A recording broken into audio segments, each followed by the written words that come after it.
عزیز دوستو، ایک لفظ ہے حکمت، اس کا سادہ معنی تو دانائی ہے،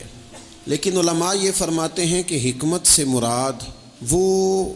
پختہ اور صحیح علم ہے جس کی بنیاد پر انسان کے ارادے نیکی کی طرف پختہ ہو جاتے ہیں، اس کو حکمت کہتے ہیں، دانائی کہتے ہیں۔ جس علم کی موجودگی میں انسان اتنا پختہ اور طاقتور ارادہ کرے کہ شریعت کی طرف چل نکلے، حکمت بہت بڑی نعمت ہے۔ اتنی بڑی نعمت ہے کہ وہ قرآن مجید جو کل دنیا کو کلیل فرماتا ہے، وہ قرآن مجید کہتا ہے کہ یؤتی الحکمت من یشاء، اللہ جسے چاہتا ہے حکمت عطا کرتا ہے، اور فرمایا ومن یؤت الحکمت فقد اوتی خیرا کثیرا، جسے اس نے حکمت عطا کی اسے خیر کثیر عطا فرما دی۔ جو دانا لوگ ہیں، جو حکمت والے لوگ ہیں، جن کا علم پختہ ہے، جنہوں نے کتاب و سنت کو پورا پڑھ کے پھر نظریات کو اتنا پکا کر لیا ہے کہ انہیں اللہ نے انشراح صدر عطا فرمایا ہے، اور ان کی جو گفتگو ہے، ان کا جو لہجہ ہے، ان کا جو انداز ہے، وہ اس طرح کا نہیں ہے کہ وہ کوئی بات انہوں نے سنی ہے تو وہ کانوں کے کچے ہیں تو اسی جذباتی بات کو لے کے وہ آگے نکل کھڑے ہوئے ہیں، بلکہ انہوں نے اچھی طرح دودھ رڑکا ہے، اور اس میں سے انہوں نے مکھن کو اس طرح ٹٹولا ہے کہ انہوں نے وہ لسی شسی ساری پیچھے چھوڑ دی ہے، خالص چیز نکال کے لوگوں کے سامنے پیش کی ہے۔ حکمت اور دانائی، پختہ لوگ، سیانے لوگ، وہ تقریر نہیں کرتے، واعظ و نصیحت نہیں کرتے، وہ تو اپنے جذبات کا اظہار کرتے ہیں، وہ اپنے تجربات کے ساتھ لوگوں کو دین کی طرف مائل کرتے ہیں، اور ان کی گفتگو لفظوں کے ساتھ نہیں ہوتی، بلکہ روح کی بات روح کے ساتھ ہوتی ہے۔ اور اقبال کہنے لگے یہ بات جو دل سے نکلتی ہے اثر رکھتی ہے، پر نہیں طاقت پرواز مگر رکھتی ہے۔ دانائی، حکمت، اللہ تبارک و تعالیٰ نے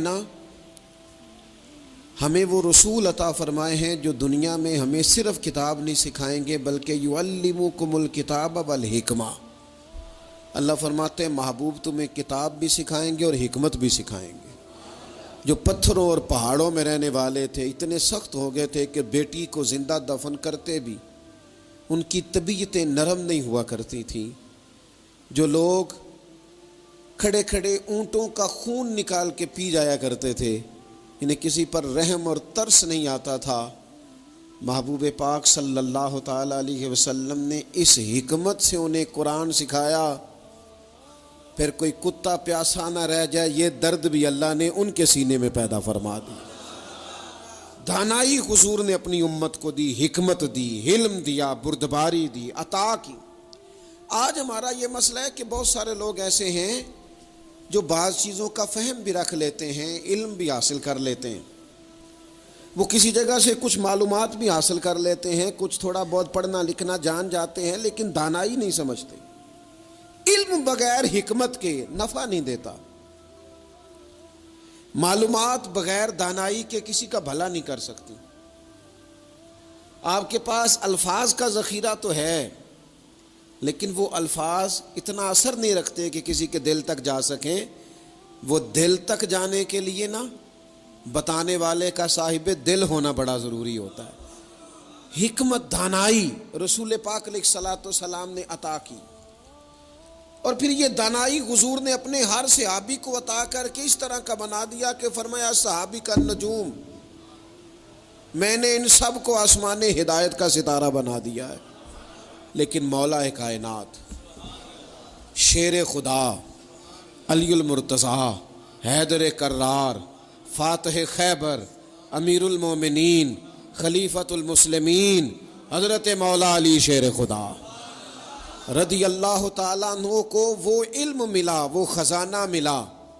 ایک تو وہ حدیث ہے کہ حضور فرماتے ہیں میں علم کا شہر ہوں،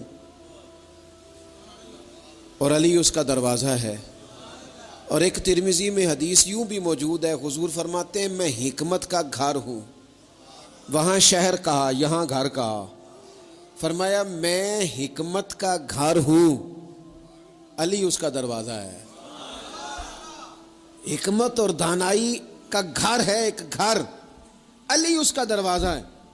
نبی اکرم نور مجسم شفیع معظم صلی اللہ تعالی علیہ وآلہ وسلم کے علوم سے جو حصہ حضرت مولا علی شیر خدا کرم اللہ تعالی وجہہ الکریم نے حاصل کیا، صحابہ فرماتے ہیں 70 کے قریب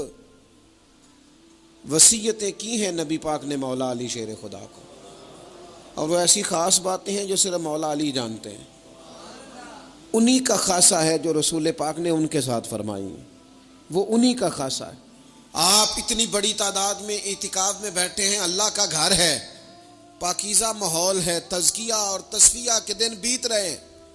شب بیداریاں ہیں، دعائیں ہیں۔ امام ابو نعیم نے 5 باتیں لکھی ہیں جو حضرت مولا علی شیر خدا رضی اللہ تعالیٰ عنہ نے خود فرمایا۔ حضرت علی فرمانے لگے میری 5 باتیں یاد کر لو،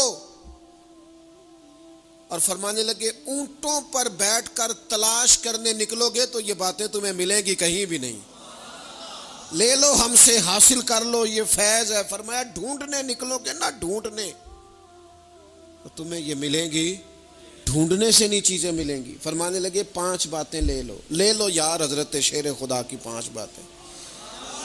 آج اس کو سبق کے طور پر رٹا لگا لو، اسے یاد کر لو، دل میں بٹھا لو۔ شیر خدا کی 5 باتیں علم و حکمت کا نچوڑ، نبی پاک صلی اللہ تعالی علیہ وسلم سے لیا ہوا فیض، وہ حضور کی امت کو بانٹتے ہیں، اپنے سے محبت کرنے والوں کو عطا کرتے ہیں۔ حضرت مولا علی شیر خدا فرمانے لگے 5 باتیں لے لو، تم اونٹوں پر بیٹھ کے نکلو گے تو تھک جاؤ گے، لیکن یہ باتیں تمہیں کہیں نہ ملیں گی۔ حضرت علی باتیں بیان کرتے ہیں، فرماتے ہیں پہلی بات یہ یاد رکھنا، بندے کو امید صرف اپنے رب سے رکھنی چاہیے، جیت جاؤ گے دوستو دنیا میں اگر یہ بات آ گئی تو، بچ جاؤ گے، دل ٹھنڈا رہے گا، بے قراریاں، بے چینیاں، پریشانیاں جان چھوڑ جائیں گی، امید صرف اپنے رب سے رکھو۔ حضرت مولا علی شیر خدا رضی اللہ تعالیٰ عنہ دوسری بات بیان کرتے ہیں، فرماتے ہیں اپنے گناہوں سے ڈرا کرو۔ تم غریب ہونے سے ڈرتے ہو، تم تنگ دستی سے ڈرتے ہو، تم لوگوں کی دشمنی سے ڈرتے ہو، اپنے گناہوں سے ڈرو، کہیں ایسا نہ ہو کہ تمہاری نافرمانیاں رب کی ناراضگی کا سبب بن جائیں، اپنے گناہوں سے ڈرو۔ اور تیسرا مولا علی شیر خدا رضی اللہ تعالیٰ عنہ فرماتے ہیں اگر تم جاہل ہو نا، تمہیں پتہ نہیں، تو علم کے بارے میں سوال کرنے سے کبھی نہ شرمانا، پوچھ لینا فائدہ ہوگا، کسی سے بات کر لینا فائدہ ہوگا، کسی سے سیکھ لینا نفع ہو جائے گا، کسی کو مان لینا اپنا استاد، زندگی بھر سمجھدار ہو جاؤ گے، فیض یاب ہو جاؤ گے۔ اور حضرت علی شیر خدا چوتھی بات ارشاد فرماتے ہیں یہ علماء کے لیے، فرمایا اگر عالم کو کسی مسئلے کا علم نہ ہو تو غلط بات نہ بتائے بلکہ کہہ دے واللہ اعلم،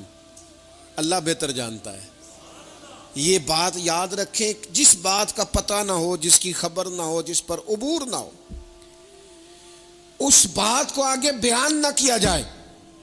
اور کبھی بھی غلط بات نہ بتائی جائے۔ یہ حضرت علی شیر خدا ہمیں سبق دیتے ہیں۔ اور 5ویں بات حضرت علی شیر خدا ارشاد فرماتے ہیں یاد رکھنا، ایمان میں صبر کی وہی حیثیت ہے جو جسم میں سر کی حیثیت ہے۔ اپنی زندگی صبر کے ساتھ گزارنا، زندگی میں کبھی بے صبرے نہ ہونا، حوصلہ نہ چھوڑ جانا۔ صبر بزدلی نہیں ہوتا، صبر تو اچھی تدبیر کو کہتے ہیں، صبر تو رب کریم کے فیصلے کے انتظار کو کہتے ہیں، صبر تو اللہ کی مدد کے نازل ہونے کے انتظار کو کہتے ہیں۔ فرمایا جو تمہارے جسم میں سر کا مقام ہے